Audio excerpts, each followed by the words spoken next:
A single father walks into a luxury bank with nothing but lint in his pockets and an eviction notice burning against his ribs. His 3-year-old daughter sleeps on his shoulder, unaware that tomorrow they might be homeless. He slides a faded bank card across the marble counter, the last thing his dying wife ever gave him, and whispers 5 words that will change everything. I just want to see my balance. The millionaire bank manager laughs at his wrinkled shirt, his calloused hands, his desperation. But when that screen finally loads, her face goes white. The number staring back is impossible. $78 million.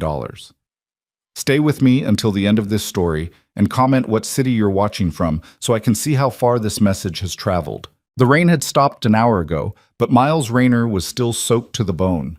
He stood outside Sterling Crown Bank with his daughter Emma sleeping against his shoulder, her tiny fingers clutched around the collar of his work shirt, the same shirt he'd worn for 3 days straight because the laundromat cost $7 he didn't have.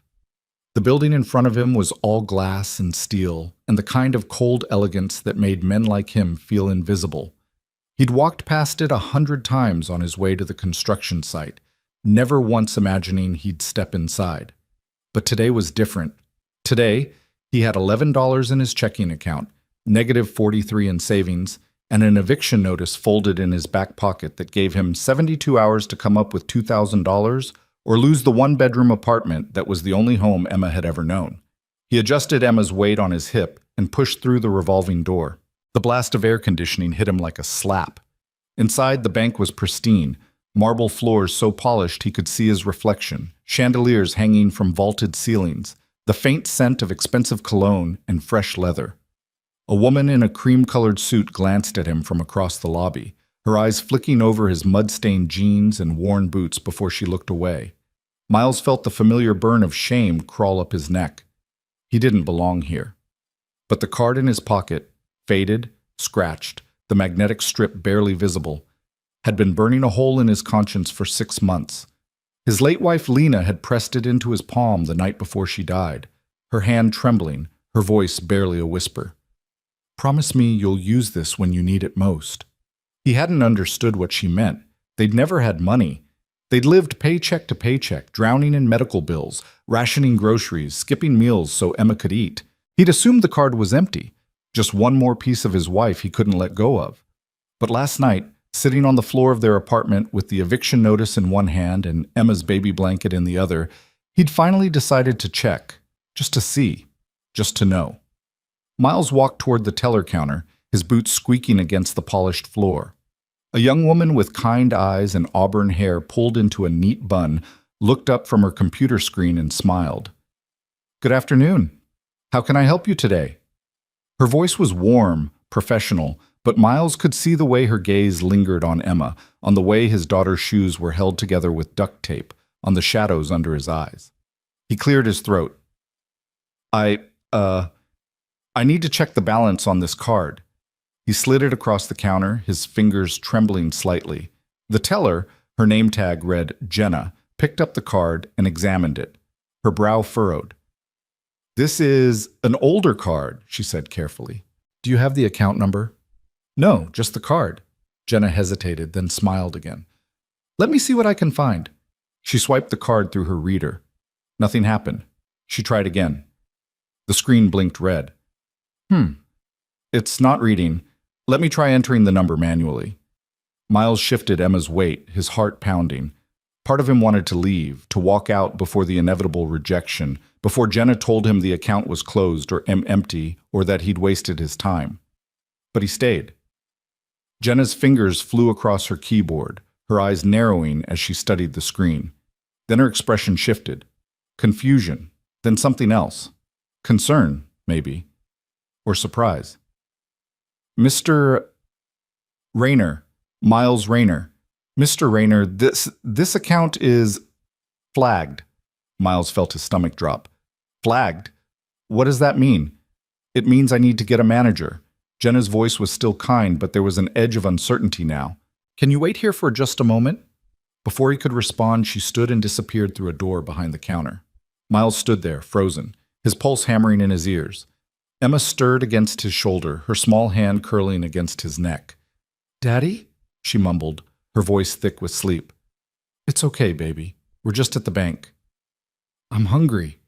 Miles closed his eyes. I know. We'll get something soon. A lie. He had $3 in his wallet and a quarter tank of gas in a car that was 2 weeks away from repossession. The door behind the counter opened again, and Jenna reappeared, this time with another woman. This one was different. She was tall, mid-40s, with sleek black hair pulled into a low ponytail and a navy suit that probably cost more than Miles made in a month. Her heels clicked against the marble as she approached, her expression carefully neutral but her eyes sharp, assessing. She looked at Miles the way a jeweler might look at a fake diamond. Mr. Rayner? Yes, ma'am. I'm Natalie Voss, Senior Account Manager. She extended a hand and Miles shook it, acutely aware of how rough his palm must feel against hers. Jenna tells me you're trying to access an account? Just checking a balance, Miles said quickly. That's all. Natalie's eyes flicked to Emma, then back to Miles. The account associated with this card is unusual. It requires clearance to access. Would you mind stepping into one of our private offices? Miles hesitated. I don't need anything private. I insist. Natalie's tone left no room for argument. She gestured toward a hallway to the right, and Miles, feeling like he'd just been summoned to the principal's office, followed. The hallway was quieter, lined with frosted glass doors. Natalie led him to the third one on the left and opened it, revealing a spacious office with leather chairs, a mahogany desk, and a view of the city skyline. Miles felt even more out of place. Please, sit. Natalie gestured to one of the chairs. Miles lowered himself into it carefully, adjusting Emma so she could curl against his chest. The little girl was awake now, her wide blue eyes, so much like her mother's, taking in the strange surroundings. Natalie sat across from him, her posture perfect, her hands folded on the desk. She inserted the card into a reader embedded in her computer and began typing. For a long moment, the only sound was the soft click of keys. Then Natalie's fingers stopped. Her expression didn't change, but Miles saw the subtle shift, the way her eyes widened just slightly, the way her lips parted. Is there a problem? Miles asked. Natalie didn't answer. Instead, she picked up her desk phone and pressed a button. Harold, can you come to my office immediately? She hung up before waiting for a response. Miles's heart was racing now. Ma'am, I don't understand. What's going on? Natalie looked at him, really looked at him, for the first time, and in her eyes, Miles saw something he didn't expect. Shock. Mr. Rayner, she said slowly, how long have you had this card? About 6 months. My wife gave it to me before she passed. Natalie's expression softened, just barely. I see. And you've never checked the balance? No, I didn't think. He trailed off. I didn't think there'd be anything on it. The door opened, and a man in his 60s with silver hair and wire-rimmed glasses stepped inside. He wore a 3-piece suit and carried himself with the kind of authority that came from decades of power. Natalie? Harold, this is Miles Rayner. He's here to access account number. She glanced at her screen. 7794-3821. Harold's eyebrows shot up. That account? Yes. Harold crossed the room in 3 strides and leaned over Natalie's shoulder, staring at the screen. For a long moment, neither of them spoke. Then Harold straightened and looked at Miles with an expression that was equal parts disbelief and something close to reverence. Mr. Rayner, do you have any idea what's in this account? Miles swallowed hard. No, sir. Harold exchanged a glance with Natalie, then turned the computer monitor so Miles could see it. At first, Miles didn't understand what he was looking at. Just numbers. A balance. Then his brain caught up. $78,423,650. The room tilted. Miles felt his breath catch, his vision narrowing to that single number on the screen. His hands tightened around Emma, and she let out a small noise of protest. Daddy? He couldn't speak. $78 million. It wasn't possible. It couldn't be possible. Mr. Rayner. Natalie's voice sounded distant, like she was underwater. Are you all right? Miles shook his head slowly, unable to tear his eyes from the screen. There's been a mistake. There's no mistake, Harold said gently. This account is registered to you. It was opened 6 years ago under a private medical trust, with deposits made incrementally over time. The final deposit was made. He glanced at the screen. 6 months ago. 6 months. Right when Lena died. Miles felt something crack open inside his chest. His voice broke. I don't understand. Natalie and Harold exchanged another glance, and this time Natalie's expression softened completely. Mr. Rayner, she said quietly, I think there's something you need to know about your wife. The next 20 minutes passed in a blur. Harold left and returned with a thick file folder which he set on the desk between them. Inside were documents, medical records, legal contracts, letters written in Lena's handwriting. Miles couldn't process most of it. The words blurred together, his hands shaking as he turned page after page. But the story emerged slowly, like light breaking through fog. 7 years ago, when Emma was just a baby and Lena was still healthy, before the cancer, before the endless hospital visits, before everything fell apart, she'd received a call from a private medical foundation. A child was dying. A little boy, 8 years old, with acute lymphoblastic leukemia. He needed a bone marrow transplant, and Lena was a match. She'd said yes immediately. The surgery was successful. The boy survived. And his family, a family with wealth Miles couldn't even fathom, had wanted to thank her. Lena refused money. She refused gifts. She refused everything except one request, that if anything ever happened to her, the foundation would make sure her family was taken care of. The family agreed. They set up a trust, a private account, untouchable, designed to grow over time.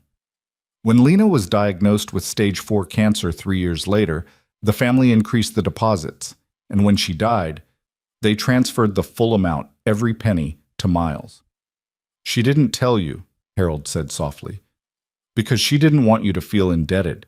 She didn't want you to think of her sacrifice as transactional. Miles stared at Lena's signature on the bottom of one of the contracts, his vision blurring with tears. She saved a child, he whispered, and she never told me.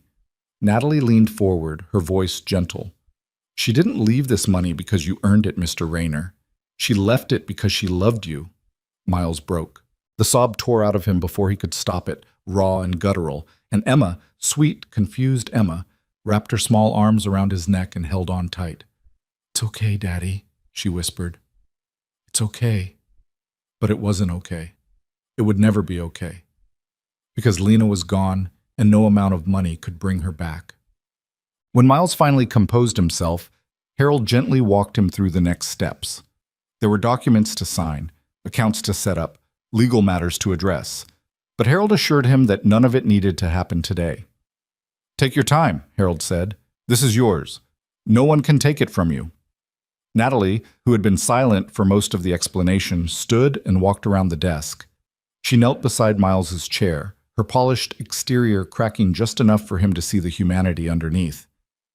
I'm sorry, she said quietly. For earlier. For assuming... It's fine, Miles said, though his voice was hoarse. It's not. Natalie's eyes were bright. You walked in here looking for help, and I judged you. I'm sorry. Miles didn't have the energy to tell her it was okay, that he was used to it, that people had been looking at him like that for months. Instead, he just nodded. Natalie stood and placed a hand on his shoulder. You're going to be all right, Mr. Rayner. You and Emma, both. By the time Miles left the bank, the sun was setting, painting the sky in shades of orange and pink. He carried Emma on his hip, her head resting against his shoulder, and in his other hand he clutched a folder containing temporary account information and a new debit card. He didn't feel rich. He felt hollow. But as he stepped onto the sidewalk and looked up at the sky, he felt something else, too. For the first time in 6 months, the weight pressing down on his chest had lifted. Just a little. Just enough to breathe. He kissed the top of Emma's head and whispered, Thank you, Lena. I won't let you down. And for the first time in a long time, Miles Rayner believed it. Miles didn't go home right away. He couldn't. Not yet. The weight of what had just happened pressed against his chest like a physical thing, and he needed time to process it. Time to understand that his entire world had shifted in the span of 30 minutes. Instead, he found himself sitting on a bench 2 blocks from the bank, Emma perched on his lap, watching the evening traffic roll by. The folder from the bank sat beside him, its contents too surreal to fully comprehend. Inside was a temporary debit card, paperwork explaining trust accounts and investment portfolios, and a business card for Harold Mason with a handwritten note on the back.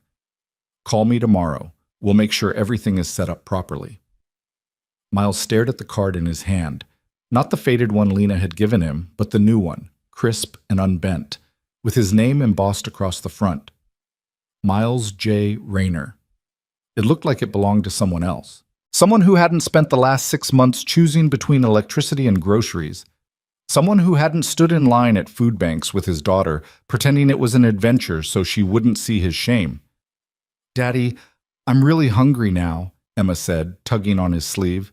Her voice was small, patient in the way only children who've learned to wait can be. Miles looked down at her tangled blonde curls, at the grass stain on her pink shirt, at the gap where her front tooth was just starting to come in. She looked up at him with those wide blue eyes, so trusting, so certain that he would take care of her. And for the first time in months, he could. "You want McDonald's?" he asked. Emma's face lit up like he'd just offered her the moon. "Really? With fries?" "With fries, and a toy."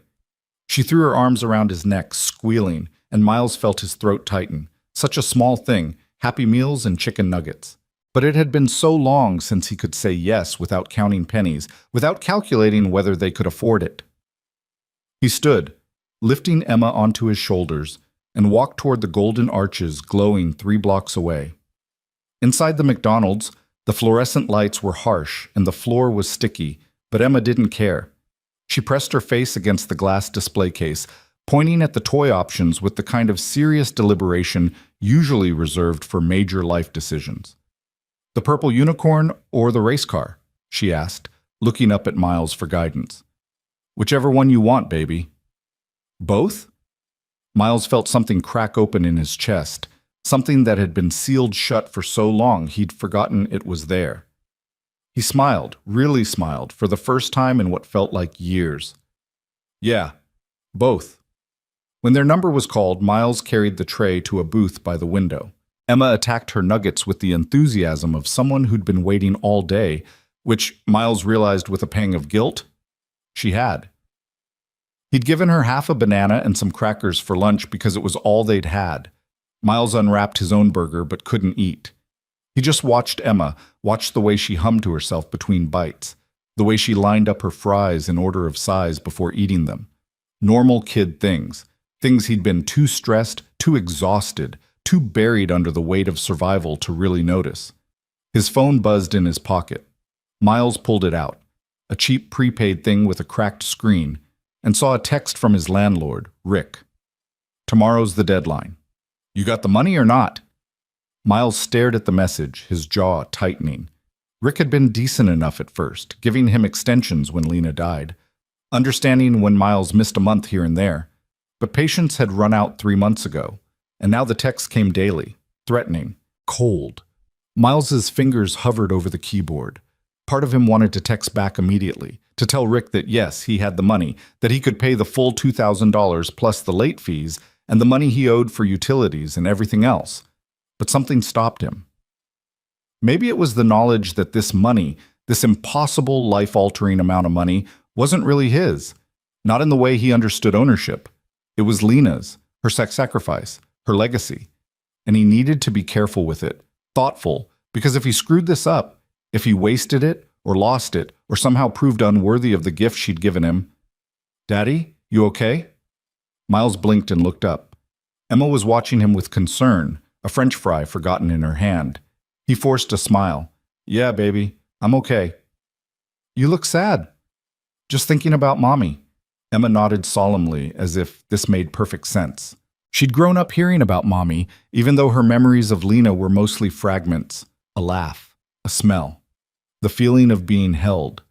Miles talked about her every day, determined that Emma would know who her mother was, what she'd meant. how much she'd loved them both. "Mommy's watching us," Emma said matter-of-factly, returning to her fries. "From heaven." "Yeah," Miles whispered. "She is." He typed out a response to Rick. "I'll have it tomorrow." Then he turned off his phone before Rick could respond. They stayed at McDonald's until Emma had eaten every last fry and extracted both toys from their plastic packaging.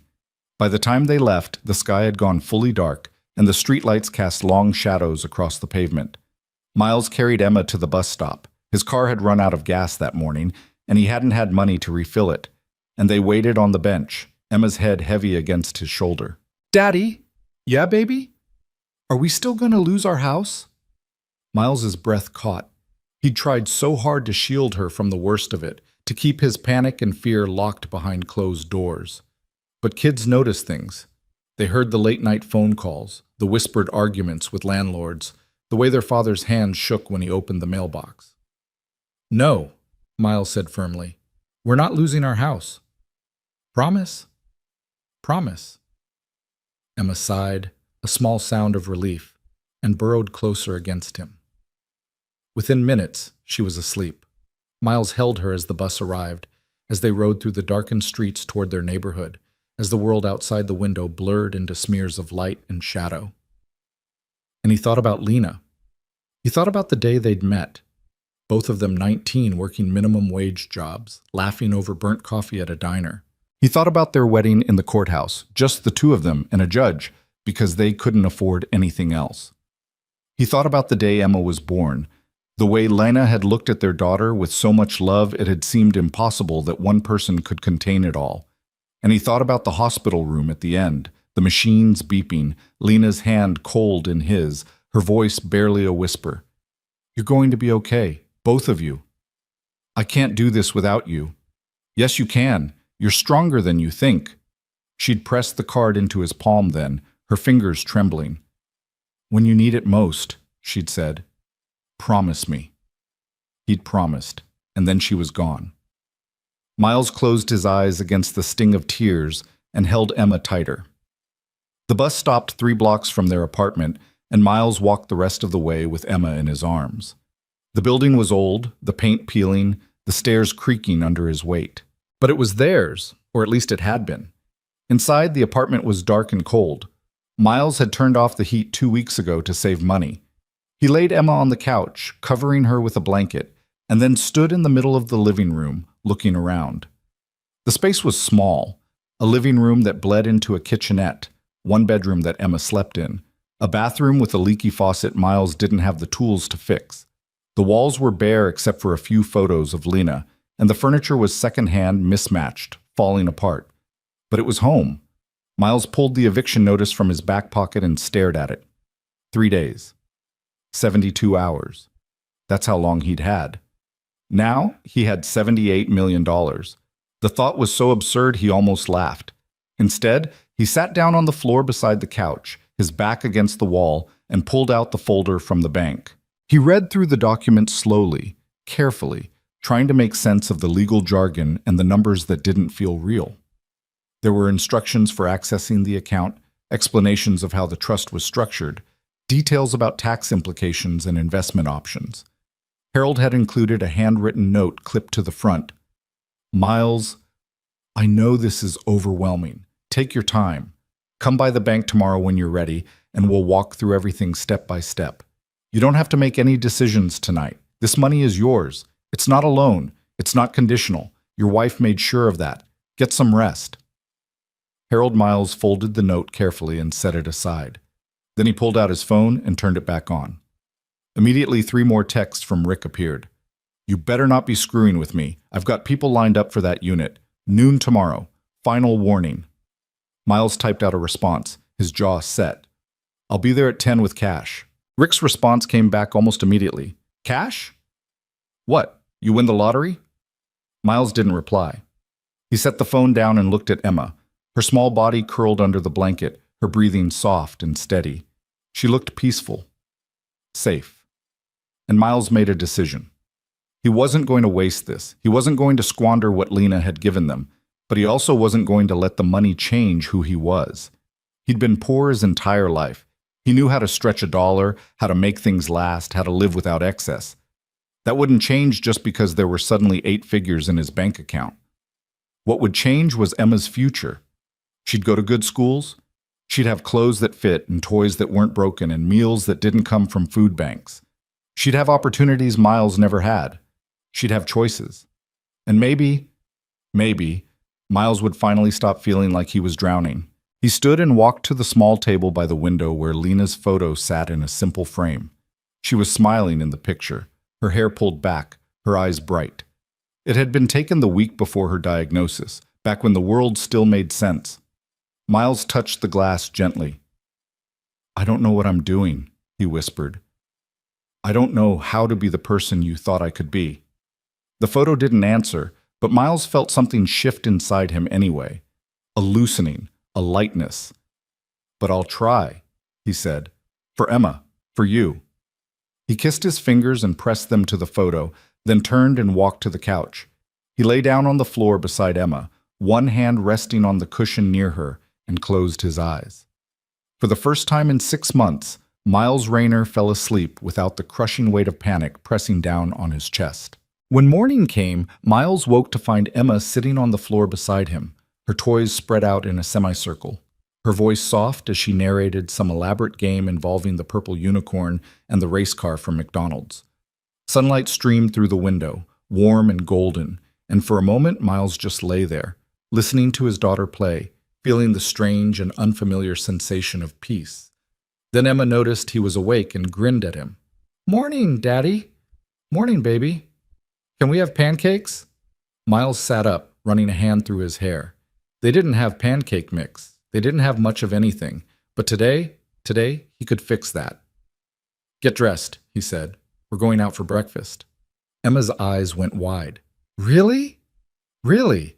She scrambled to her feet and ran to the bedroom, and Miles stood, stretching the stiffness from his back.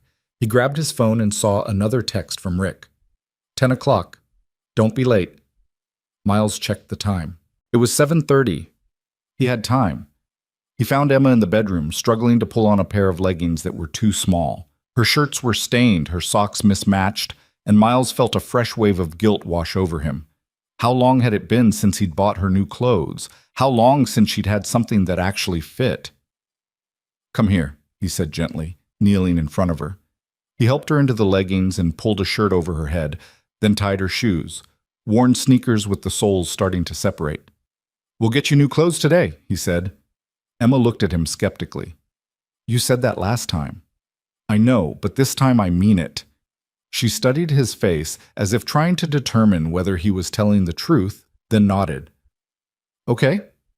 They left the apartment hand in hand, walking down the creaking stairs and out into the bright morning.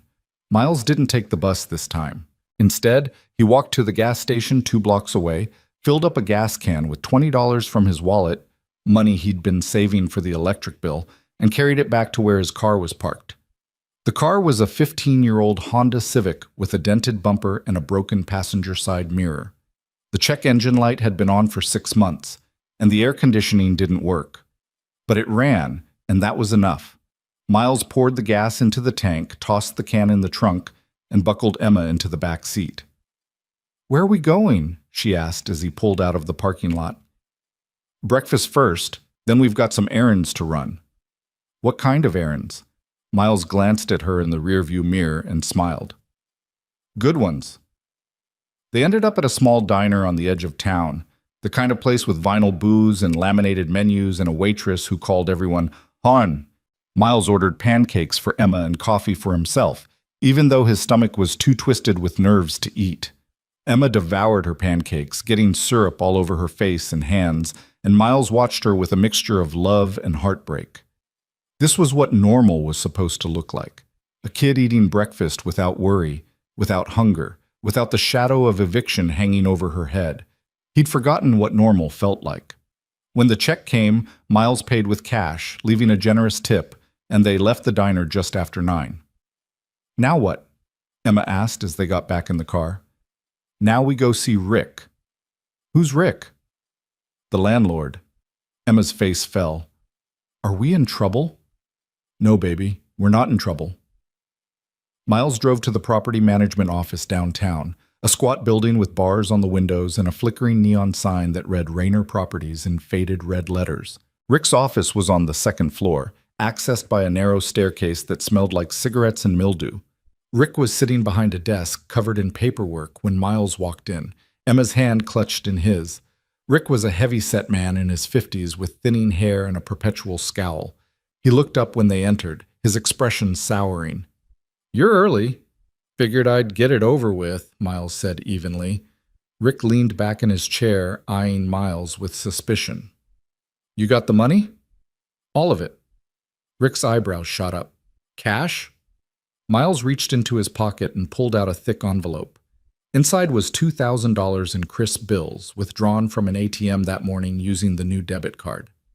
He'd felt like a criminal standing there, punching in his PIN, watching the machine count out $100 bills like it was nothing. He placed the envelope on Rick's desk. Rick picked it up, opened it, and flipped through the bills slowly, counting under his breath. When he finished, he looked up at Miles with something between surprise and annoyance. "Where the hell did you get this kind of cash?" "Does it matter?" Rick's eyes narrowed. "You didn't do anything illegal, did you? Because if you did—" "It's clean," Miles said firmly. "Family money." It wasn't technically a lie. Rick grunted, clearly unsatisfied but unable to argue. He pulled out a receipt book and scribbled something down, then tore off a copy and handed it to Miles. "Rent's paid through the end of the month. You're caught up on utilities, too. But you're still on thin ice, Rayner. One more late payment and—" "There won't be any more late payments," Miles interrupted. Rick stared at him, as if trying to determine whether he was bluffing. Then he shrugged. "We'll see." Miles took the receipt, folded it carefully, and turned to leave. But as he reached the door, he paused and looked back. "Actually, Rick, I've been thinking. What would it take to buy the building?" Rick blinked. "What?" "The apartment building. What would it take to buy it?" Rick let out a short, sharp laugh. "You're kidding, right?" "I'm not." Rick's laughter died. He leaned forward, his expression shifting from amusement to something closer to curiosity. "That building's worth $300,000, easy. You got that kind of money lying around?" Miles didn't answer, but the look on his face must have said enough because Rick's eyes widened. "You're serious?" "I am." Rick sat back, rubbing his jaw. "I'd have to talk to the owner. It's not my call. But if you're serious, hell, I'll make some calls." Miles nodded. "Let me know." He left the office with Emma, his heart pounding. He hadn't planned to say that. It had just come out. A sudden impulse driven by the memory of every condescending look, every threatening text, every moment of powerlessness he'd felt over the past 6 months. But now that he'd said it, the idea took root. Why not buy the building? Why not own the place that had almost taken everything from him? Emma tugged on his hand as they descended the stairs. "Daddy, what did you mean? Are we buying a building?" Miles looked down at her and smiled. "Maybe. We'll see." "That sounds big." "It is big, baby. Real big." They spent the rest of the morning at Target, and Miles let Emma pick out new clothes, shirts and leggings and dresses and shoes that actually fit. He bought groceries, filling the cart with things they'd gone without for months. Fresh fruit, real milk, meat that wasn't frozen or processed. He bought cleaning supplies and light bulbs and a new blanket for Emma's bed. At the checkout, the total came to $437, and when Miles swiped the debit card without hesitation, the cashier smiled and wished them a good day. Emma fell asleep in the back seat on the drive home, surrounded by shopping bags, her new purple unicorn clutched in her arms. Miles carried her upstairs, bags dangling from both arms, and laid her on the couch. Then he unpacked everything, filling the refrigerator and cabinets, folding the new clothes and putting them in Emma's dresser. When he was finished, he stood in the middle of the apartment and looked around. It was still small, still old, still imperfect, but it didn't feel hopeless anymore. His phone buzzed. A text from Harold Mason. "Hope you got some rest. Come by the bank this afternoon if you can. There's more we need to discuss." Miles stared at the message, then typed back, "I'll be there at 2." He looked at Emma, still sleeping peacefully on the couch, and felt something settle inside him. This was real. This was happening, and somehow, impossibly, they were going to be okay. Miles arranged for their neighbor Mrs. Chen to watch Emma that afternoon. The elderly woman had helped him out a few times before, never asking for payment, even though Miles knew she could use it. This time, he pressed $200 into her weathered hand before she could protest. "Mr. Miles, this is too much," she said, trying to push the money back. "It's not enough," Miles replied quietly, "for everything you've done. Please." Mrs. Chen's eyes filled with tears, and she pulled him into a tight embrace that smelled like jasmine and old books. "You are a good man," she whispered. "Your wife, she knew." Miles's throat tightened, but he managed a nod before kissing Emma goodbye and heading back out to his car. The drive to Sterling Crown Bank felt different in daylight. The building still gleamed with that cold elegance, but Miles didn't feel quite so small approaching it this time. He parked in the visitor lot, checked his reflection in the rearview mirror, still wearing the same work shirt, still looking tired, but somehow standing a little straighter, and walked through the glass doors. Jenna spotted him immediately from behind the counter and smiled. "Mr. Rayner, Mr. Mason is expecting you. I'll let him know you're here." She picked up the phone, spoke briefly, then gestured toward the same hallway he'd walked down yesterday. "Third door on the right. He's ready for you." Miles found the office easily. The door was open, and Harold Mason sat at his desk reviewing documents, his silver hair catching the afternoon light. He looked up when Miles knocked, and his entire demeanor shifted, professional veneer melting into something warmer. "Miles, come in, please. Close the door." Miles did as instructed and took the same leather chair he'd occupied the day before. The office looked different now, less intimidating. Or maybe Miles was just different. Harold set his papers aside and folded his hands on the desk. "How are you holding up?" "I'm not sure yet," Miles admitted. "It doesn't feel real." "That's understandable. These kinds of windfalls, especially ones tied to such profound loss, they take time to process." Harold's expression gentled. "I want you to know that everything we do moving forward is at your pace. There's no rush, no pressure." "Thank you." Harold nodded, then pulled a leather portfolio from his drawer and opened it. "I spent this morning reviewing your account in detail and consulting with our estate and trust attorneys. There are some things you need to understand about how this money is structured and what your options are." Miles leaned forward slightly, his hands clasped between his knees. "The account is held in a revocable living trust," Harold continued. "Your wife was the grantor, and you're the primary beneficiary. What that means in practical terms is that the money is yours, completely, legally, irrevocably yours. No one can contest it, no one can claim it, and there are no conditions attached to how you use it." "None?" "None. Your wife made that explicitly clear in the trust documents." Harold pulled out a letter, and Miles recognized Lena's handwriting immediately. His heart clenched. "She left this for you. The foundation gave it to me to hold until you access the account." Harold slid the letter across the desk, and Miles stared at it, his hands trembling as he picked it up. The paper was thick, expensive, the kind Lena would never have bought for herself. His name was written across the front in her careful script. "Would you like privacy?" Harold asked gently. Miles shook his head. "I need to know what it says, but I don't think I can read it right now." Harold nodded in understanding. "I can summarize what's relevant to our discussion today, and you can read the personal parts when you're ready." "Please." Harold put on his reading glasses and opened the letter carefully. She starts by explaining the donation, the bone marrow transplant that saved the Westbrook child. Westbrook? The name meant nothing to Miles. Jonathan and Patricia Westbrook. He's a venture capitalist. She's a philanthropist. Their son Marcus was 8 when he was diagnosed with leukemia. Your wife's donation saved his life. Harold looked up. The Westbrooks wanted to compensate her immediately, but she refused everything except one request, that they take care of her family if anything happened to her. Miles felt his chest tighten. Harold continued reading. She writes, "I know Miles will feel guilty about this money. He'll think he doesn't deserve it, that he hasn't earned it, but that's not what this is about. He spent his entire life taking care of everyone else. His mother when she was sick, his younger sister when their father left, and then me and Emma. He's never asked for anything. He's never expected anything. And I need him to know that this gift isn't about worthiness. It's about love. It's about making sure that when I'm gone, he and Emma have every opportunity I couldn't give them." Miles pressed his palms against his eyes, trying to hold back the tears.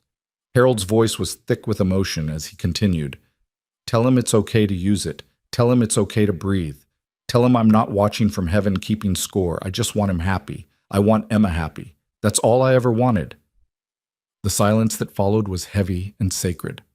Finally, Miles lowered his hands and looked at Harold. She really wrote that. Every word. Harold set the letter down. And the Westbrooks honored her wishes completely. They structured the trust to grow over time, making strategic investments, building it into something that would sustain you and Emma for life. Can I meet them? The Westbrooks? Harold hesitated. They've expressed interest in meeting you, but they wanted me to emphasize that there's no obligation. They don't want you to feel indebted or pressured. If you choose to reach out, they'd welcome it. But if you need space, they understand. Miles nodded slowly. I think I'd like to meet them. Eventually.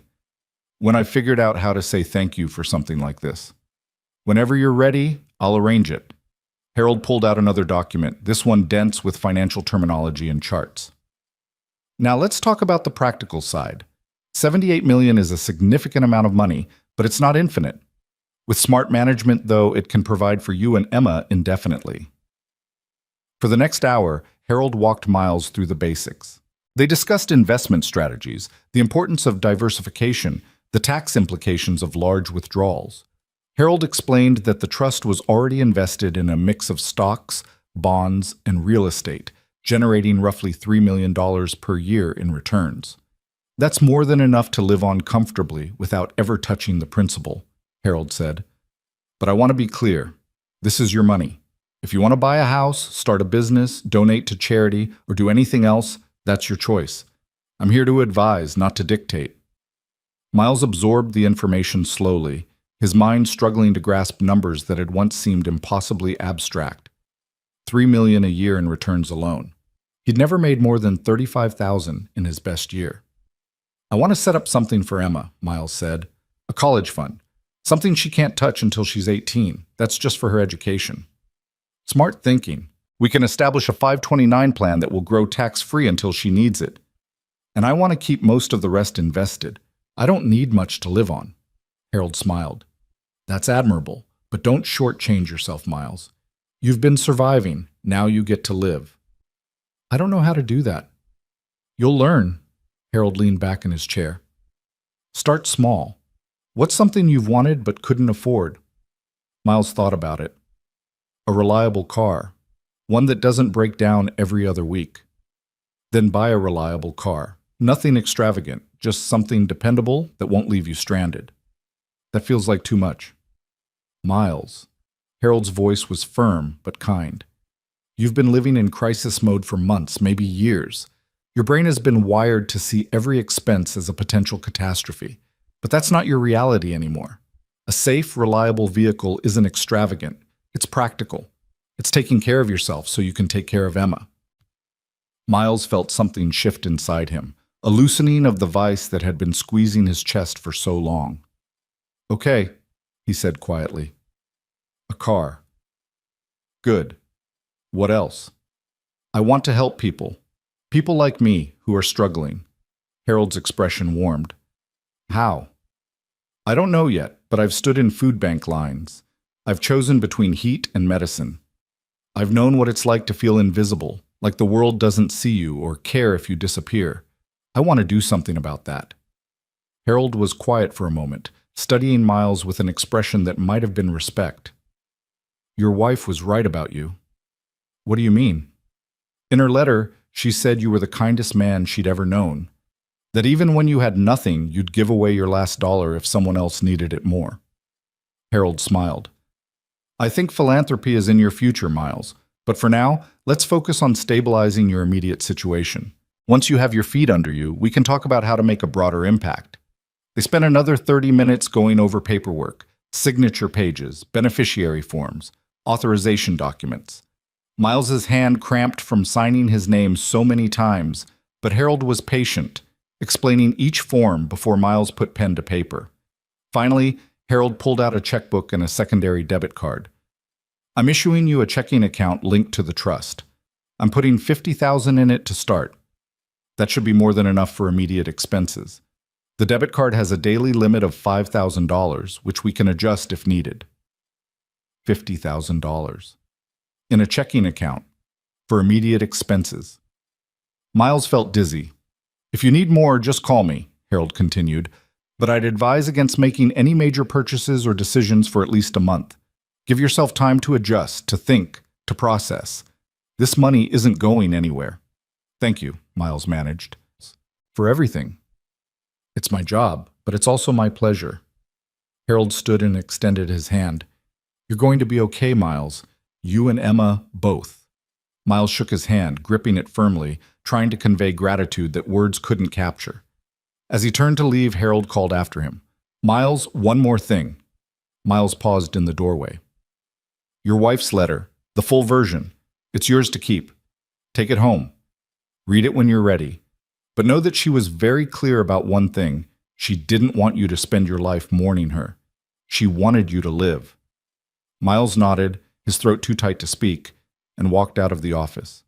He made it to his car before the tears came.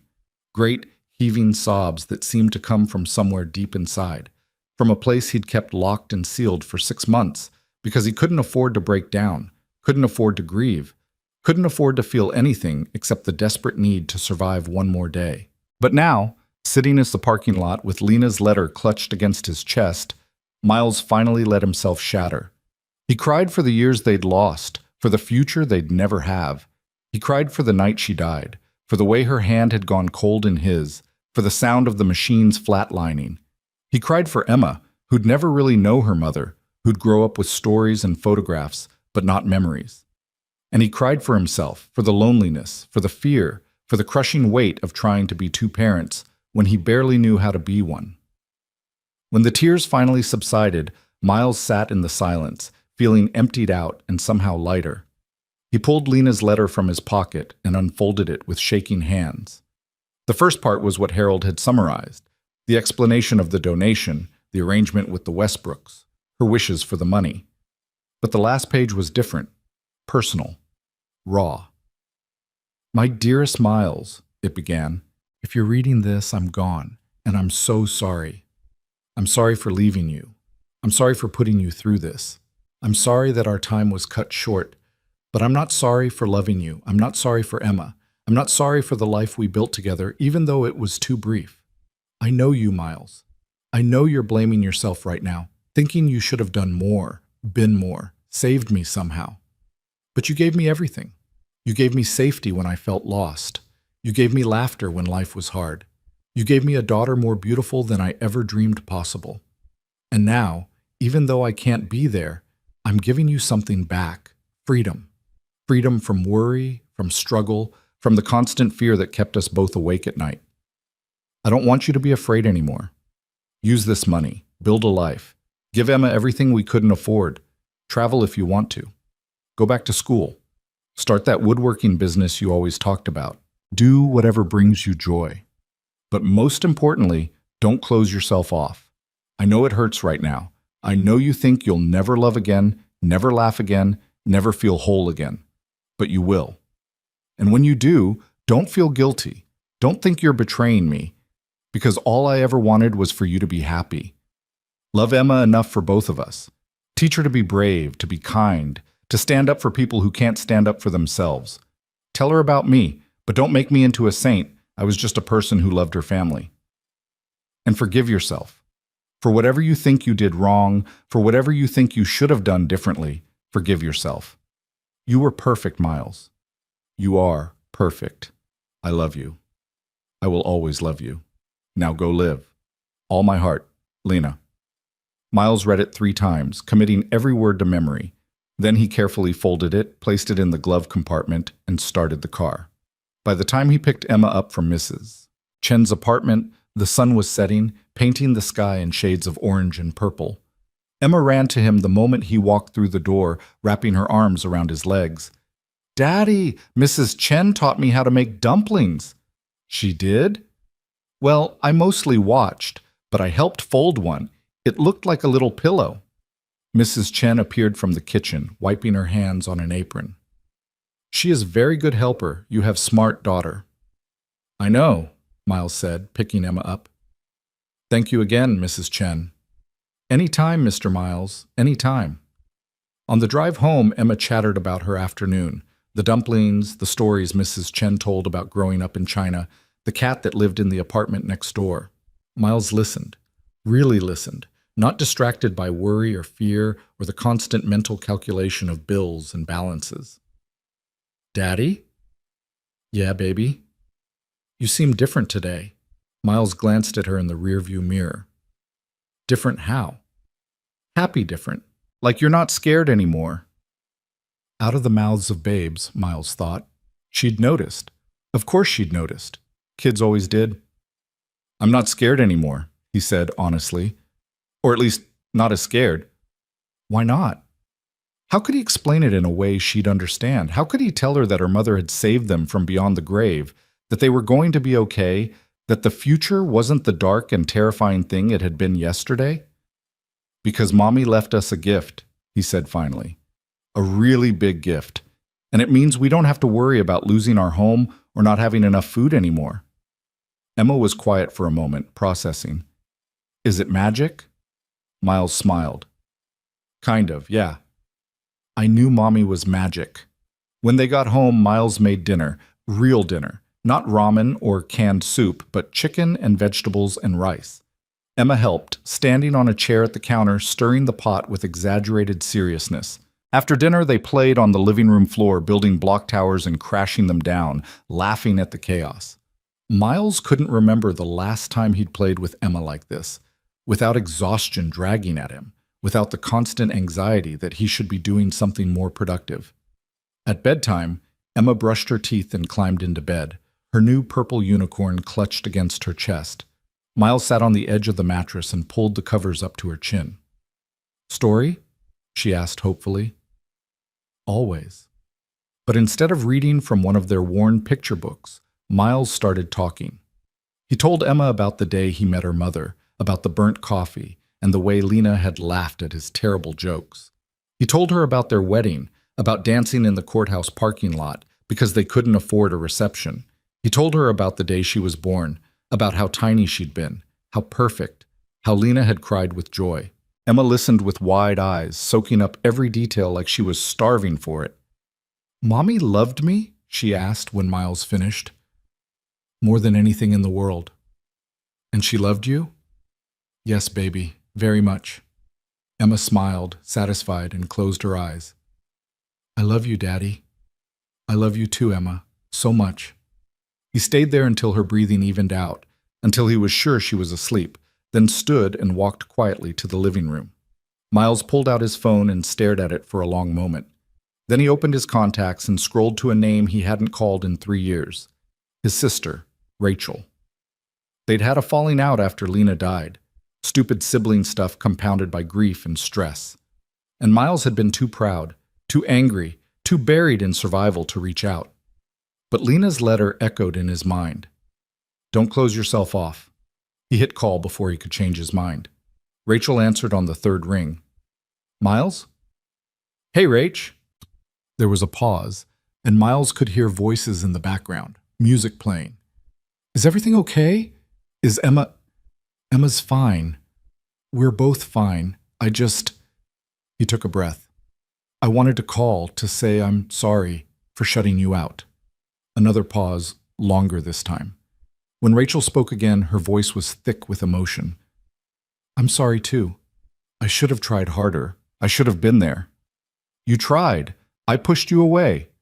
Yeah, well, you were grieving. I should have understood that. They talked for an hour, catching up, apologizing, laughing over old memories. Rachel told him about her job, her apartment, her boyfriend who wanted to propose but was too nervous.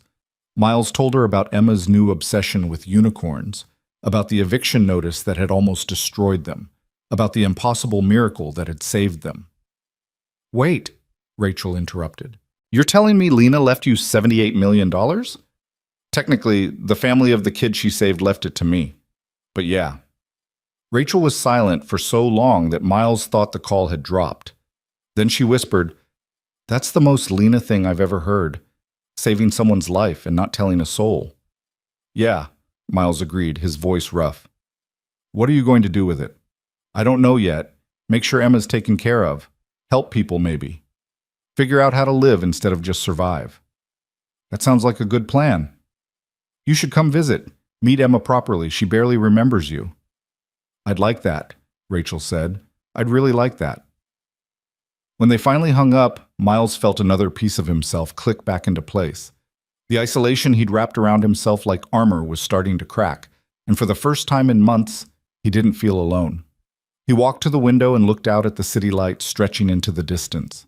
Somewhere out there, the Westbrooks were living their lives, their son healthy and whole because of Lena.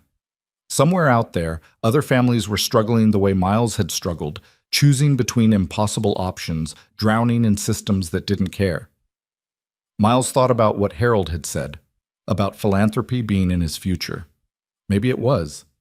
Maybe he could take this impossible gift and turn it into something that mattered, something that would make Lena proud. But tonight, he was just a father who'd survived another day, a father who could finally breathe. He picked up Lena's photo from the table and held it close. "I'm going to be okay," he whispered. "We're going to be okay. I promise." And for the first time since she died, Miles actually believed it. The next morning brought a clarity Miles hadn't felt in years. He woke before Emma, made coffee in their tiny kitchen, and sat at the table with a notebook he'd found in a drawer. The pages were blank, waiting, and for once Miles didn't feel paralyzed by the emptiness.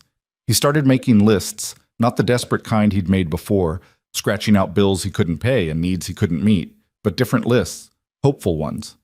Things Emma needs. Things we need for the apartment. Long-term plans. People to help. His pen hovered over that last one.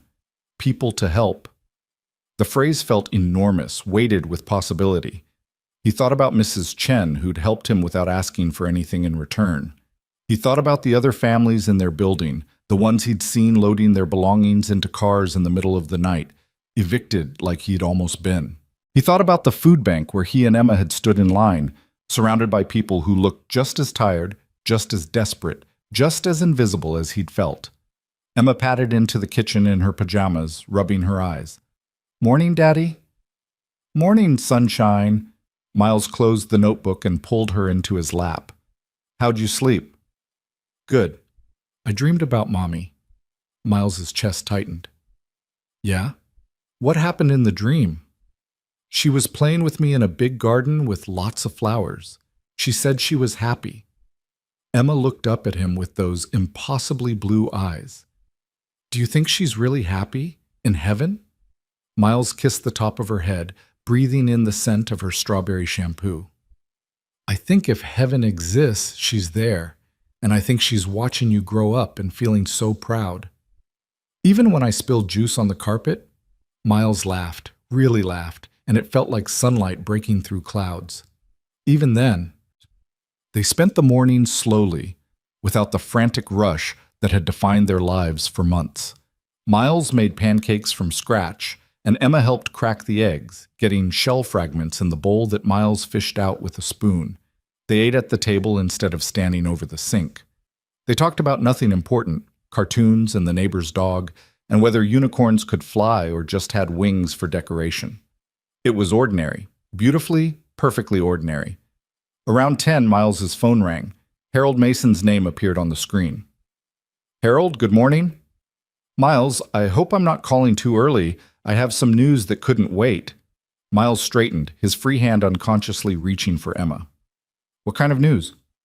"The Westbrooks would like to meet you. Today, if possible. They're in town briefly. Jonathan has business meetings, and they asked if you'd be available for lunch." Miles's stomach flipped. "Today?" "I know it's sudden. If you need more time, no." Miles surprised himself with the firmness of his answer. "No, I'd like to meet them. I need to." "Excellent. I'll text you the address. It's a private club downtown, nothing too formal, but you might want to dress accordingly." After they hung up, Miles stood in the middle of the kitchen, his mind racing. He owned exactly 2 button-down shirts, both bought from Goodwill years ago. One had a stain on the collar that never quite came out. The other was wrinkled but clean. "Emma, we need to go shopping." 2 hours later, they stood in a department store Miles had never set foot in before. surrounded by racks of clothes that cost more than he'd made in a week at the construction site. A sales associate named Marcus approached with a practiced smile that faltered slightly when he took in Miles's worn jeans and work boots. "Can I help you find something?" Miles straightened his shoulders. "I need clothes for a business lunch. Something appropriate but not too formal." Marcus's expression shifted, professional courtesy replacing the initial judgment. "Of course. What's your budget?" Miles hesitated. What was his budget? Yesterday it would have been $50 maximum. Today he had $50,000 in his checking account and no idea what qualified as reasonable. "I don't know," he admitted.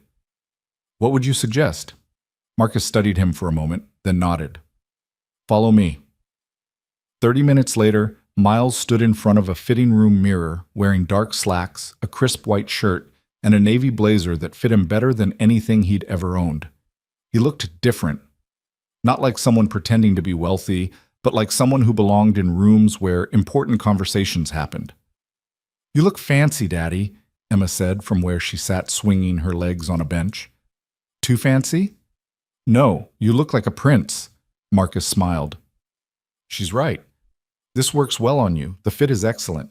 Would you like to see some shoe options?"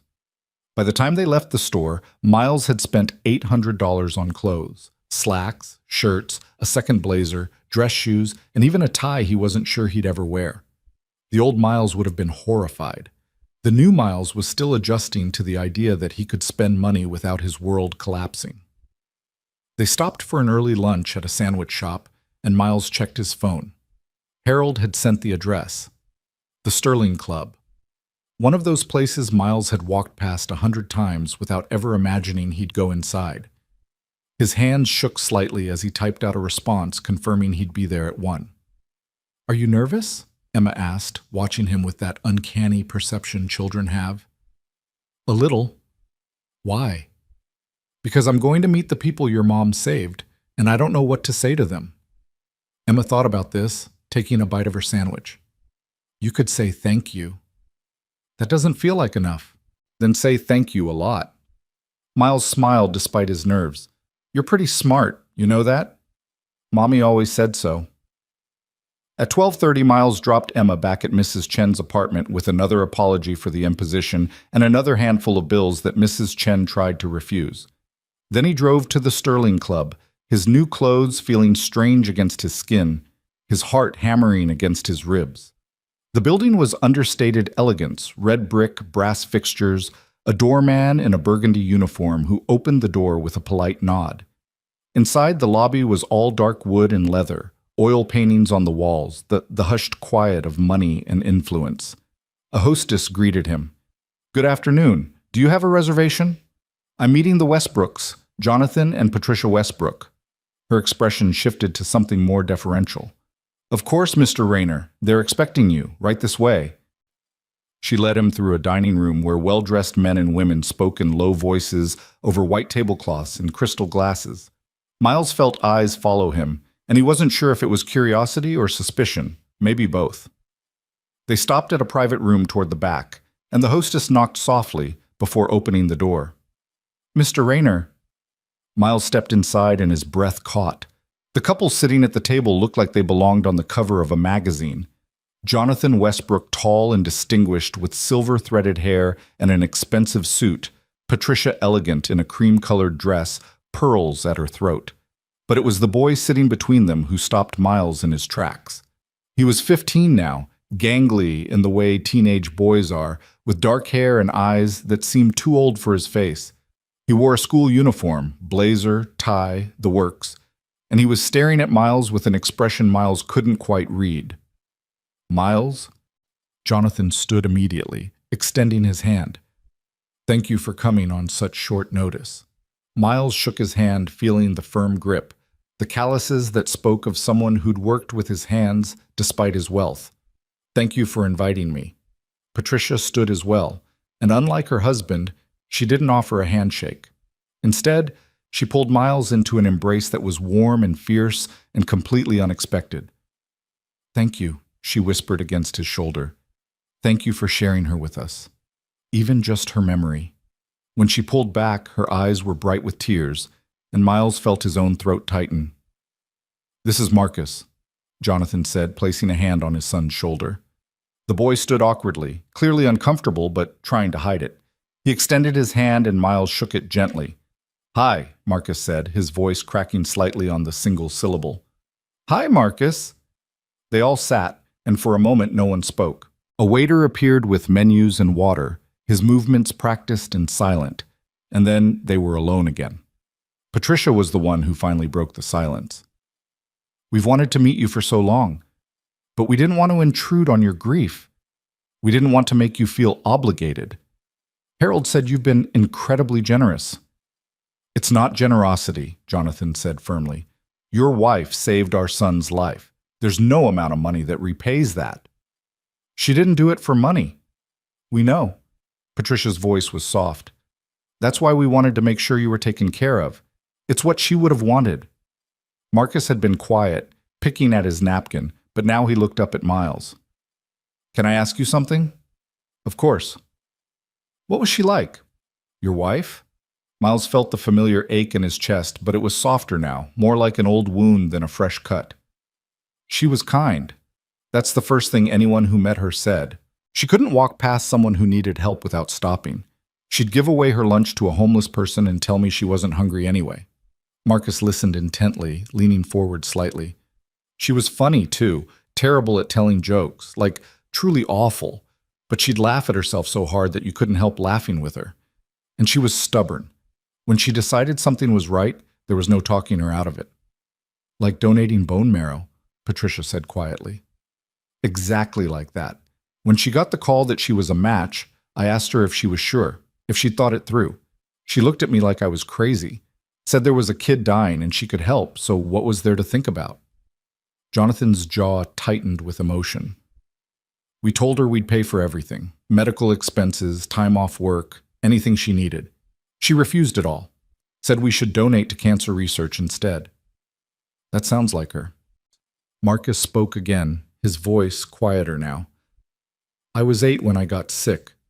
I don't remember a lot of it. They had me on so many drugs. But I remember being scared all the time. Scared I was going to die. Scared my parents were going to have to watch me die." Patricia reached over and squeezed her son's hand. "The day they told me they'd found a donor, I remember thinking it was a miracle. Like someone I'd never met decided my life was worth saving." Marcus's eyes met Miles's. "I think about that all the time, about how I get to be here, going to school and playing soccer and arguing with my parents about stupid stuff because she said yes when she didn't have to." Miles's vision blurred. "She would be so happy to know you're okay." "Did she ever talk about me? About the donation?" Miles shook his head. "Not once. I didn't even know about it until yesterday." Marcus looked stunned. "She never told you?" "She kept a lot of things to herself, things she probably should have shared. But that was Lena. She didn't do it for recognition or gratitude. She just did it because it was right." They ordered food, though Miles barely tasted what was placed in front of him. The conversation flowed more easily now, the initial awkwardness giving way to something warmer. Patricia asked about Emma, and Miles found himself pulling out his phone to show pictures. Emma at the park. Emma covered in paint from an art project. Emma asleep with her new unicorn. "She looks like her mother," Patricia said, studying the photos with a soft smile. "Everyone says that. Same eyes, same smile. Sometimes it's hard to look at her because I see Lena so clearly. But you're doing it alone. I don't have much choice." Jonathan leaned forward, his expression serious. "Miles, I want you to understand something. The money we put in that trust, it's not charity. It's not us trying to ease our guilt or buy absolution. It's us trying to honor a woman who gave us back our son when we'd almost lost hope. I understand that, and I'm grateful. More grateful than I can express." "But?" Miles hesitated. "But I don't know what to do with it. I've spent my whole life scraping by. I know how to survive on nothing. I don't know how to live with everything." Patricia exchanged a glance with her husband, and something passed between them, a silent communication that came from years of partnership. She turned back to Miles. "May I tell you something?" "Please." "When Marcus first got sick, we threw money at the problem. The best doctors, the best hospitals, experimental treatments that cost hundreds of thousands of dollars, and none of it worked. We were losing him anyway, and all that money meant nothing. Her voice cracked, and Jonathan reached for her hand. Then your wife saved him with a simple donation. No fancy technology, no expensive procedure. Just her willingness to help a stranger. And it made me realize that wealth without purpose is just numbers on a screen. What matters is what you do with it, how you use it to make the world less cruel. I want to do that, Miles said. I want to help people. I just don't know how. You'll figure it out, Jonathan said. And when you do, we'd like to help. We've established foundations before. Medical research, scholarship programs, things like that. If you want to do something similar, we can guide you through the process. Why would you do that? Because your wife gave us a gift we can never repay. Helping you honor her memory is the closest we can come. Marcus, who'd been quiet for several minutes, spoke up again. Mr. Rayner, can I show you something? Of course. The boy pulled out his phone and opened the Photos app. He scrolled through dozens of pictures, soccer games, school events, family vacations, and stopped on one that made Miles's chest tighten. It was Marcus in a hospital bed, thin and pale, tubes running from his arms, but smiling at the camera. Someone had written on his arm in marker, "Day of transplant." "Thank you, donor." "I keep this on my phone," Marcus said quietly, "to remind myself that someone I never met cared enough to save me. And I promised myself that when I grew up, I'd spend my life doing the same thing, helping people I don't know, just because it's right." Miles couldn't speak. He just nodded, blinking back tears. Patricia reached across the table and took his hand. "Lena's gift didn't just save Marcus. It shaped who he's becoming. That's her legacy, Miles. And now it's yours and Emma's too." They talked for another hour, the conversation drifting from heavy topics to lighter ones. Marcus told stories about his school, about the soccer team he captained, about the college applications he was starting to think about. Jonathan shared business advice without being condescending, treating Miles like an equal rather than a project. Patricia asked thoughtful questions about Emma's interests, already planning ways to send books and toys that might spark her imagination. By the time Miles left the Sterling Club, the sun had shifted low in the sky, casting long shadows across the city. He sat in his car for a long moment, hands on the steering wheel, trying to process everything that had happened. His phone buzzed. A text from Patricia. "Thank you for today. It meant more than you know. Please keep in touch. You're part of our family now, whether you like it or not." Miles smiled despite the tears running down his face. He typed back, "Thank you for honoring her, for remembering her, for giving me a chance to breathe." Her response came immediately. "She gave us everything. This is the least we can do." Miles drove back to Mrs. Chen's apartment in a daze. When he knocked on the door, Emma came running, launching herself into his arms. "How was it?" Mrs. Chen asked, reading something in his expression. "It was good, really good." That night, after Emma was asleep, Miles sat at the kitchen table with his notebook again. This time, he didn't hesitate over the blank pages. He started writing, plans, ideas, dreams that had seemed impossible yesterday but felt achingly real tonight. He would set up Emma's college fund first thing in the morning. He would buy that reliable car Harold had mentioned. He would pay off every medical bill, every debt, every penny that had been drowning him for years. And then he would figure out how to help. Maybe a foundation, like Jonathan suggested. Maybe something simpler, paying rent for families facing eviction, covering groceries for people choosing between food and medicine, creating scholarships for kids like Emma, who deserved opportunities their parents couldn't afford. He didn't have all the answers yet, but for the first time, he had the resources to find them. Miles looked at Lena's photo on the table, her smile frozen in time, her eyes holding all the love and hope and stubborn determination that had defined her. "I'm going to make you proud," he whispered. "I'm going to take this gift and turn it into something that matters, something that would make you smile." The photo didn't answer, but Miles felt something settle inside him anyway, a sense of purpose, a direction. He'd spent 6 months drowning. He'd spent yesterday learning to breathe. Now it was time to learn how to swim. Miles closed the notebook and stood, exhaustion finally catching up with him. But it was a different kind of tired than before. Not the bone-deep weariness of defeat, but the satisfied fatigue of a day well spent. He checked on Emma one last time, adjusting her blanket and kissing her forehead. She stirred slightly, murmuring something about unicorns in her sleep, and Miles's heart swelled with a fierce, protective love. "We're gonna be okay, baby," he whispered. "Better than okay."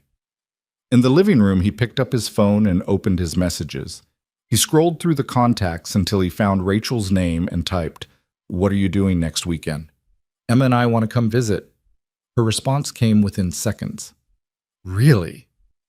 "Oh my God, yes! I'll take Friday off work. We can go to the zoo, the children's museum, whatever Emma wants." Miles smiled. She'd love that. So would I. "Miles? Yeah? I'm really glad you called yesterday. I missed you." "I missed you too, Rach." He set the phone down and walked to the window, looking out at the city lights. Somewhere out there, the Westbrooks were probably tucking Marcus into bed, grateful for another day with their son. Somewhere out there, families were struggling the way Miles had struggled, wondering how they'd make it through tomorrow. Miles pressed his palm against the cool glass and made a silent promise, to Lena, to Emma, to himself. He wouldn't waste this gift. He wouldn't squander the second chance she'd given him. He'd build something good from the ashes of his grief, something that would ripple outward and touch lives he'd never know. The way Lena's single act of kindness had saved not just Marcus but Miles himself. The road ahead was still uncertain. There would be challenges, decisions, moments of doubt. But for the first time in longer than he could remember, Miles wasn't afraid of what came next. He was ready. The following morning, Miles woke to sunlight streaming through the apartment windows and the sound of Emma singing to herself in the bedroom. For a moment he lay still, letting the warmth of the light wash over him, marveling at how different everything felt. The weight that had pressed against his chest for 6 months, the constant dread, the suffocating anxiety, had lifted, replaced by something he'd almost forgotten existed: hope.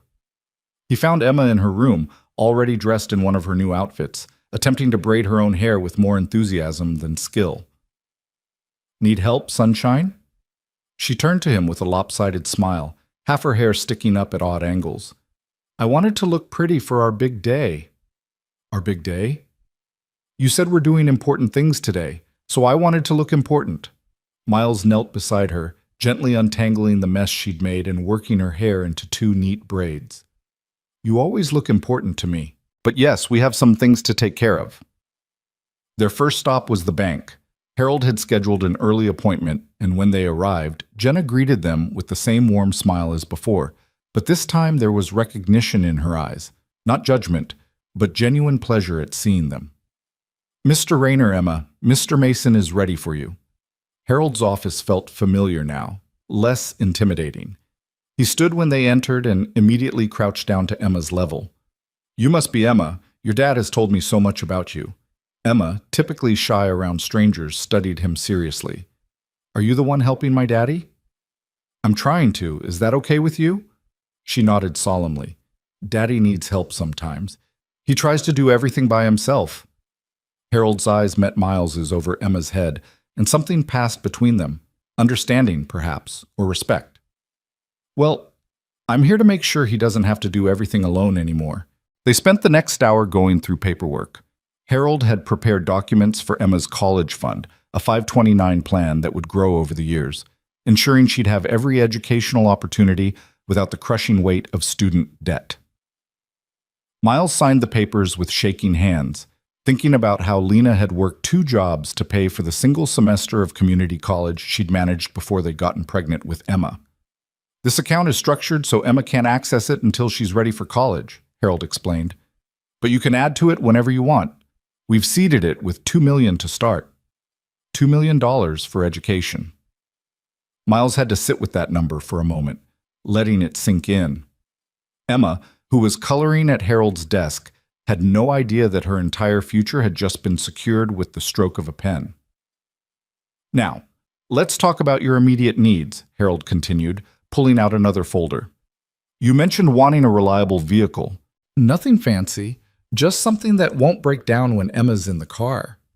I took the liberty of researching some options. Harold slid several printouts across the desk.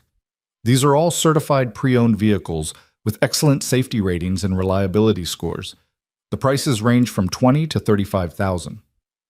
Miles studied the options: Hondas, Toyotas, one Subaru that had particularly good reviews. They all looked impossibly nice compared to his current car, which was probably one bad day away from dying completely. The Honda Pilot, Miles said, pointing to one of the middle options. It has good cargo space, and the safety rating is perfect. Excellent choice. I can have my assistant set up appointments at dealerships this afternoon if you'd like. That would be great, thank you. Harold made a note, then looked up at Miles with an expression that had grown more serious. I also wanted to discuss something else. You mentioned wanting to help people. Have you given any more thought to how you'd like to do that? Miles had thought about little else since leaving the Sterling Club yesterday. He'd lain awake last night, Lena's words echoing in his mind, Marcus's gratitude burning in his chest, his own memories of standing in food bank lines replaying like a film he couldn't turn off. I want to start a foundation, Miles said, something focused on preventing homelessness, helping families before they reach the breaking point. Harold nodded slowly. That's ambitious and important. What would that look like specifically? Emergency assistance for rent and utilities, help with medical bills that are about to bury someone, maybe a fund for people who need car repairs to get to work, or childcare so they don't lose their jobs. The things that seem small to people with money but are catastrophic when you don't have any. Emma looked up from her coloring. Like when our lights got turned off? Miles felt his throat tighten. Yeah, baby. Like that. Harold was quiet for a moment, his expression thoughtful. Then he pulled out a legal pad and began taking notes. This is doable. The Westbrooks mentioned they'd be willing to consult, which would be invaluable. They've established several successful foundations. We'd need to set up a board, create guidelines for assistance, establish application processes. How long would that take? To do it properly. A few months, maybe longer.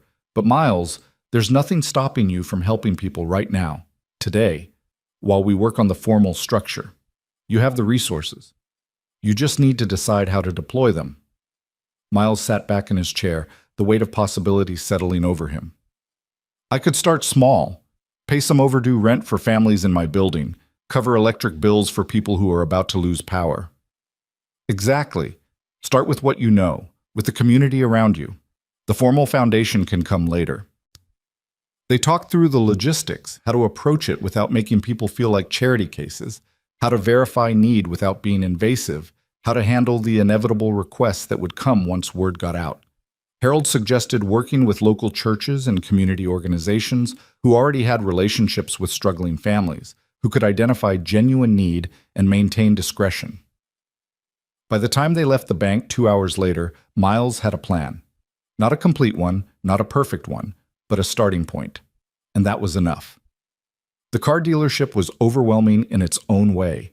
Rows of shining vehicles, salespeople with bright smiles and firm handshakes, the smell of new leather and possibility. A man named Tony greeted them, and Miles could see the familiar assessment in his eyes, the subtle recalibration when he noticed Miles's new clothes but old watch, the way Emma clutched a worn stuffed animal. Looking for something specific today? Honda Pilot. Certified pre-owned, good safety rating, reliable. Tony's demeanor shifted slightly, not dismissive exactly, but preparing for a customer who'd probably just browse and leave. Let me show you what we have. They walked through the lot, Emma skipping ahead, pointing at colors she liked.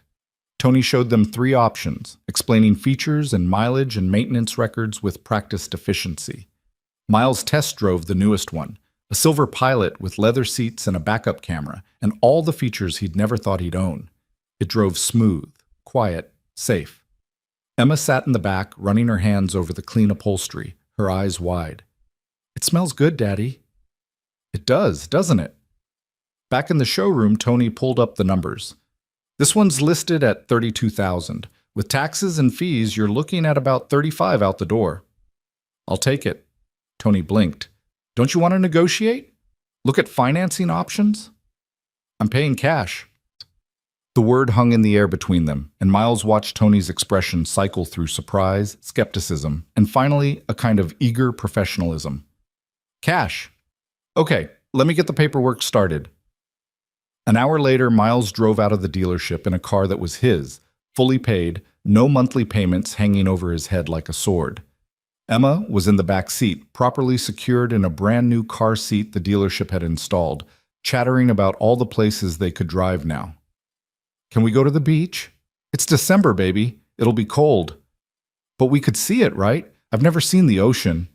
Miles caught her eye in the rearview mirror, saw the hopeful expression on her face, and felt something crack open in his chest. How many times had he told her someday about things like this? How many small dreams had he deferred because of gas money and time and the constant grinding need to just survive? "Yeah," he said, his voice rough with emotion. "Yeah, we can go see the ocean, maybe this weekend." Emma's squeal of delight was so pure, so unrestrained, that Miles had to blink back tears. They stopped at the grocery store on the way home, and Miles let Emma pick out whatever she wanted. Fruits that weren't on sale, the good brand of mac and cheese, cookies and juice boxes, and all the things he'd been saying no to for months. The cart filled up, and for once Miles didn't calculate the total in his head, didn't put things back, didn't feel the familiar dread at the register. The total came to $247, and Miles swiped his card without flinching. "Somebody had a good shopping day," the cashier said, smiling at Emma, who was clutching a box of animal crackers like treasure. "We're celebrating," Emma announced. "We have a new car and we're going to see the ocean, and Daddy's not scared anymore." The cashier's smile softened, and she looked at Miles with something like understanding. "Sounds like good times ahead." "Yeah," Miles said. "I think they are." Back at the apartment, Miles and Emma unloaded the groceries together, filling the cabinets and refrigerator until they actually looked full for the first time in memory. Emma organized the snacks in her special drawer, humming to herself, and Miles stood in the kitchen doorway just watching her, memorizing this moment. His phone buzzed. A text from Rick, the landlord. "Got someone interested in buying the building. Making an offer this week. Thought you'd want to know since you mentioned it." Miles stared at the message, his mind working. He'd thrown out the idea of buying the building half in anger, half in defiance. But now, thinking about it seriously, it made sense. He knew every family in the building, knew their struggles. If he owned it, he could keep rents reasonable, could work with people when they fell behind instead of immediately threatening eviction. He typed back, "I'm still interested. What's the asking price?" Rick's response came quickly. "Owner wants $320K. Building needs work, but the location's solid." Miles thought about it for exactly 30 seconds, then called Harold. "Miles, is everything okay?" "The building I live in is for sale. I want to buy it." There was a pause. "Your apartment building?" "Yes. I know everyone here. I know what they need, and I can make sure families don't get thrown out when they hit a rough patch." Harold was quiet for a moment, and Miles could almost hear him thinking. That's not a typical investment property approach. "I don't care about typical." "No, I suppose you don't." Harold's voice warmed. "Send me the details. I'll have someone inspect it, make sure there aren't any serious structural issues. If it checks out, we can make an offer." "Thank you." "Miles, this is good. What you're doing, starting small, helping your own community first, this is exactly right." After they hung up, Miles walked to the window and looked out at the building across the street, at the laundromat on the corner where he'd spent countless hours, at the bodega where the owner had let him run a tab when things got really bad. This was his neighborhood, his community. These were his people. If he was going to make a difference, this was the place to start. That evening, after Emma was asleep, Miles sat down with his notebook again. He made a list of every family in the building. Everyone he knew was struggling. The Johnsons in 2B, where the dad had lost his job 3 months ago. Mrs. Martinez in 3A, a widow trying to raise her grandson on Social Security. The young couple in 1C with a newborn and medical bills they couldn't pay. Then he made another list, the monthly expenses that would crush him a week ago but meant nothing now. Rent, utilities, car insurance, medical copays. By the time he finished, he had a plan. The next morning, Miles knocked on Mrs. Chen's door.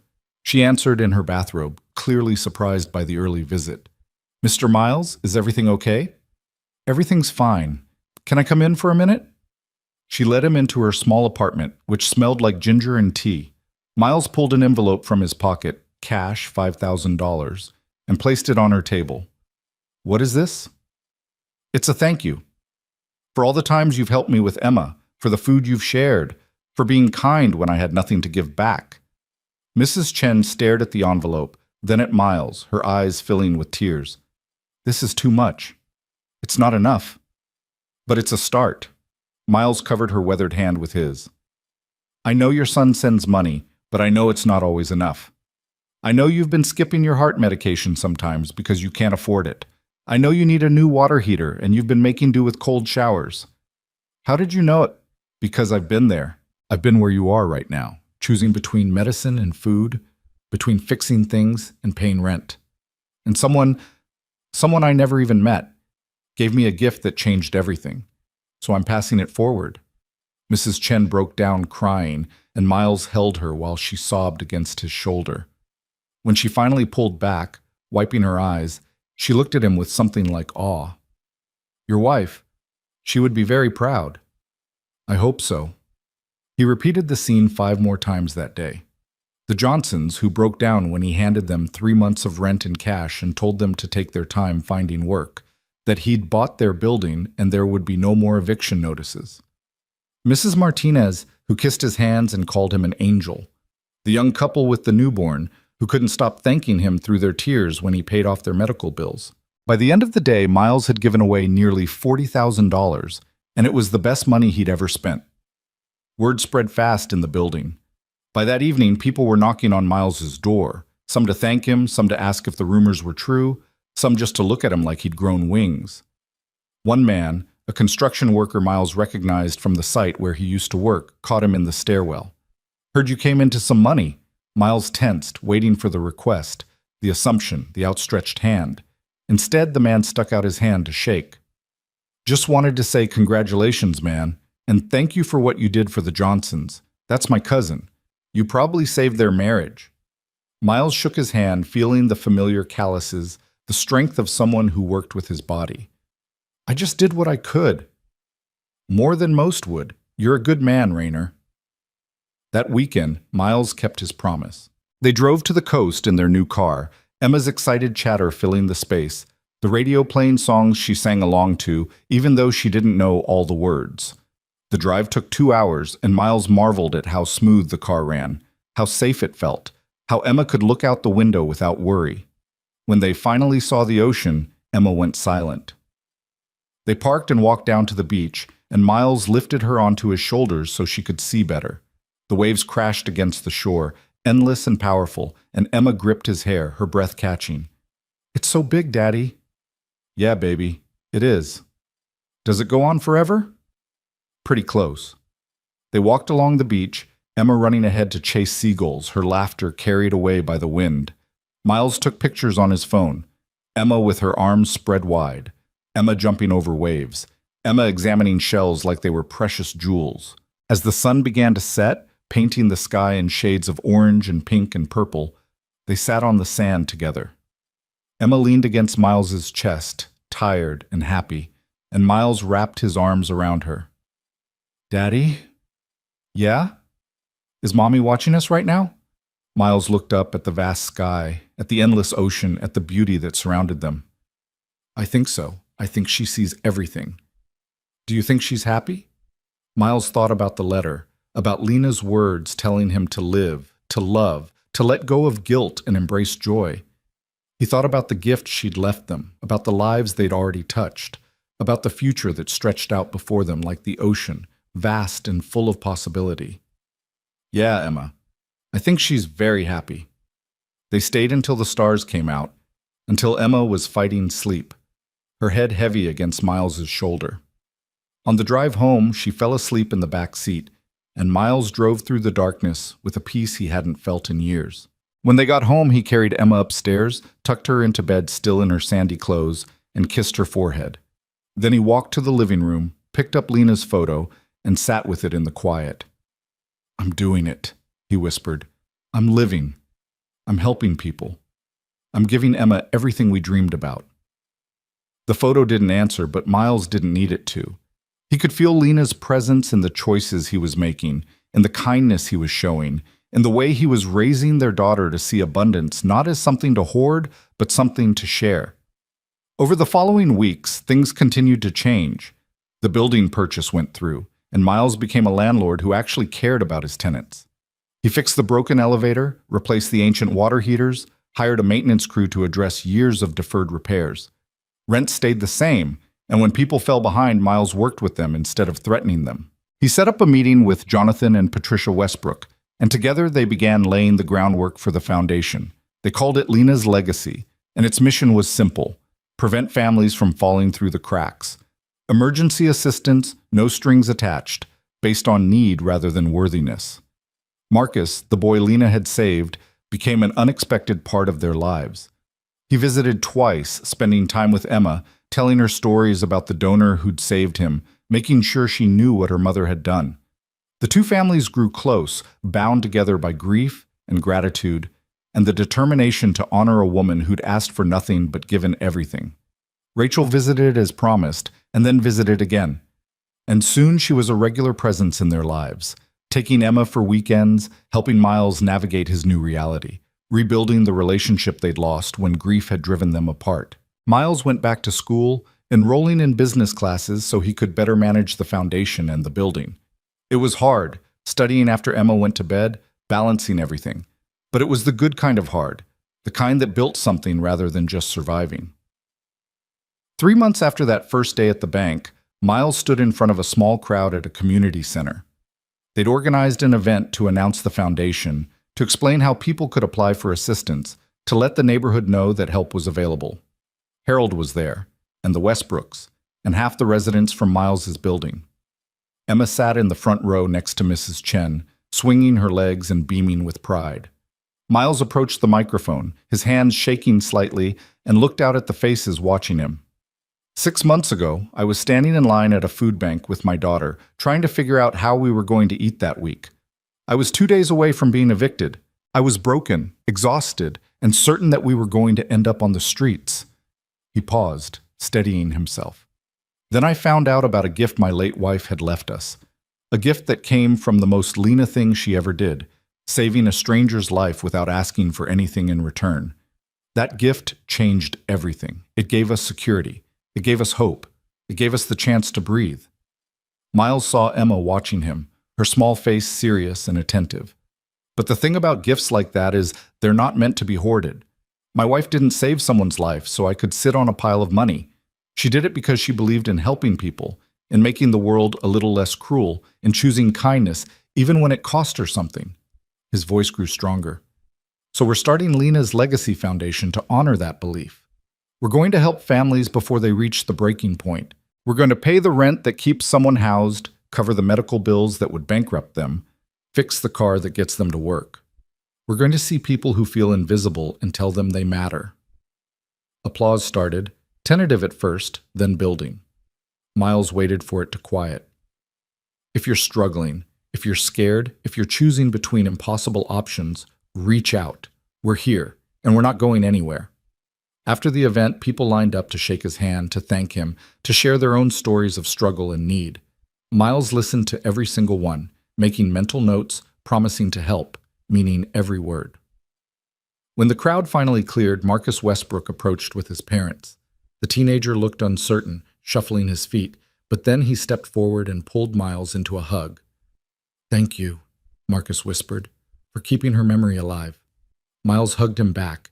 This boy his wife had saved, this living testament to her kindness. "Thank you for being here, for being okay. She would have loved knowing you."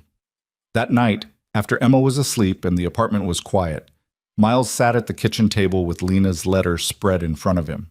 He'd read it so many times the paper was soft, the creases deep, but the words never lost their power. "Now go live." Miles picked up a pen in his notebook and he started writing. Not plans this time, but a letter of his own. "Dear Lena," he wrote, "I don't know if you can read this, if heaven has mailboxes, or if thoughts somehow reach across the distance between us. But I need you to know. I'm doing it. I'm living. Emma's thriving. She's happy, healthy, loved. She talks about you every day, and I make sure she knows who you were, what you meant, how much you loved her. I bought the building. Can you believe that? The place that almost destroyed us is now ours, and I'm using it to help people the way we needed help. The foundation is real. Lena's legacy. We're going to help so many families, prevent so much suffering.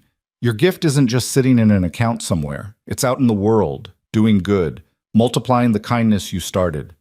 I'm not drowning anymore. I'm not just surviving. I'm actually living, just like you told me to. I miss you. God, I miss you every single day. But I'm not letting that grief bury me anymore. I'm letting it fuel me, drive me, remind me of what matters.